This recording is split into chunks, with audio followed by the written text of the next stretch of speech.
Non seulement Adam a été reconnu coupable parce qu'il a péché, mais son péché nous a été imputé, nous rendant coupables et méritant de sa punition, la mort également. Romains 5, 12. C'est pourquoi, comme par un seul homme, le péché est entré dans le monde et par le péché la mort, et qu'ainsi la mort s'est étendue sur tous les hommes, parce que tous ont péché. Il existe deux points de vue sur la raison pour laquelle le péché d'Adam devrait nous être imputé. Le premier point de vue affirme que la race humaine était en Adam sous forme de semence. Ainsi, quand Adam a péché, nous avons péché en lui. Cela est similaire à l'enseignement biblique selon lequel un descendant d'Abraham a payé la dîme à Melchisédek en Abraham. Genèse 14, 20, Hébreux 7, 4, 9.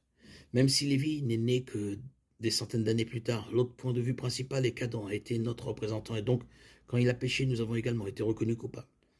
Le fait du péché originel signifie que nous ne pouvons pas plaire à Dieu par nous-mêmes. Peu importe le nombre de bonnes actions que nous faisons, nous commettons toujours des péchés et nous avons toujours le problème d'une nature corrompue en nous. Nous devons avoir Christ. Nous devons naître de nouveau. Jean 3, 3. Jésus lui répondit, en vérité, je te le dis, si un homme ne naît de nouveau, il ne peut voir le royaume de Dieu. Dieu traite les effets du péché originel dans nos cœurs.